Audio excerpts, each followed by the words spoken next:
I'm Riley Purvis, and I'm doing my event observation presentation on Universal's Halloween Horror Nights 2025. What? When? Where? Halloween Horror Nights is an event at the Universal Orlando Resort in Florida that occurs from August 29th to November 2nd. It is a separately ticketed event from 7 p.m. to 2 a.m. where you can find haunted houses, scare zones, specialty food, and unique shows. I went on September 6th. Sponsors.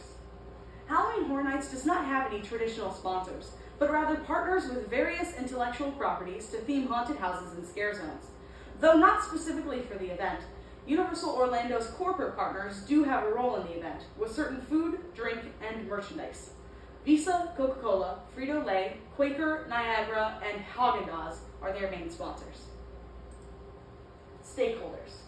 Universal Studios considers guests to be the main stakeholders in Halloween Horror Nights event. Other stakeholders include the intellectual properties represented at the event and Universal's parent company, Comcast. The image here is one that I took while entering the event of the Tresses. Intellectual properties. Licensed properties used for the Halloween Horror Nights event. Jason Universe, Terrifier, Five Nights at Freddy's, Y86, and Fallout all had individual haunted houses themed to them. Activities.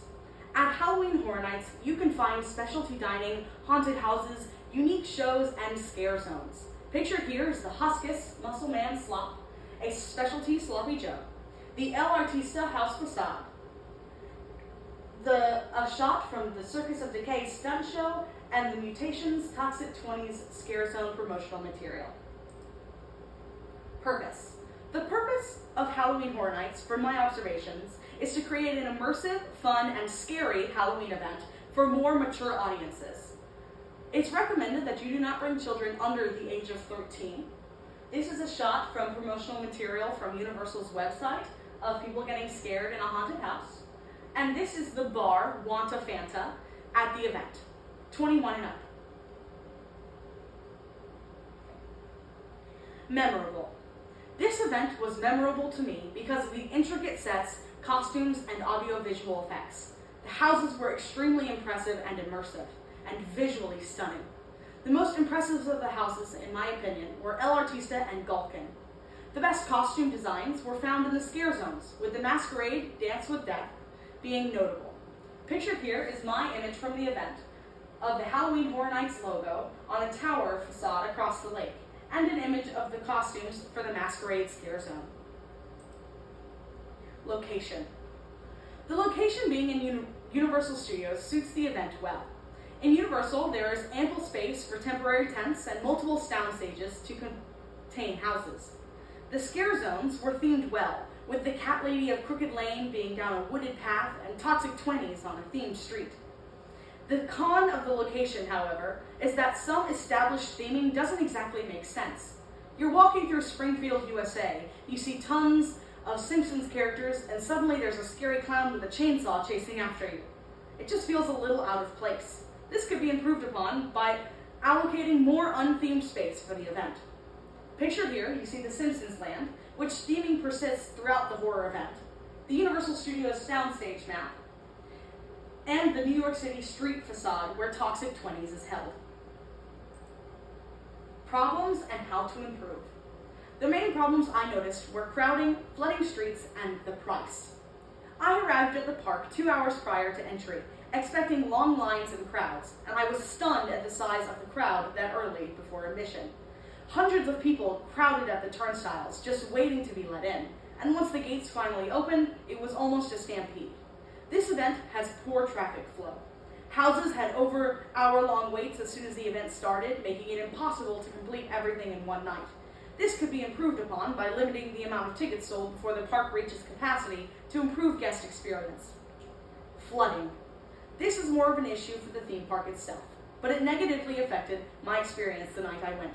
It poured on September 6th while we were waiting to enter, but thankfully let up before the gates opened. However, the streets were still flooded. It was clear that the drainage in this park was not adequately set up. We were walking through inches of water while in a queue for a house, soaking our shoes and negatively impacting our experience.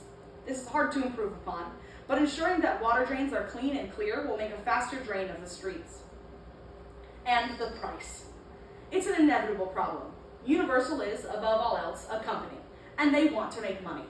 For a 5-hour event, prices began at $115 and can get as high as $240 for just regular attendance. But with the issue of crowding, it is unlikely that you will be able to do everything in just one night, meaning that you will need to buy more than one ticket or purchase extras like express passes, which can be double the price of the ticket itself, or even RIP tours, Universal's VIP, which start at $300 per person. I doubt that Universal will improve on their prices, with rising costs and hundreds of dollars becoming the normal cost for theme park events. Here you can see a photo of puddles at Universal, a photo I took of the crowds before entering Halloween Horror Nights, and a calendar with the prices listed for October. Other images and sources. All information presented in this presentation was either gathered from the Universal Orlando Resort official site or was gathered by me at the event. Pictured here, I have a scare actor in the Origins of Horror Scare Zone, my partner and I at the event, themed food to the Five Nights at Freddy's intellectual property, spaghetti pizza, Mr. Cupcake, and just regular cheese pizza, and my partner posted with a statue of Freddy Fazbear. Thank you.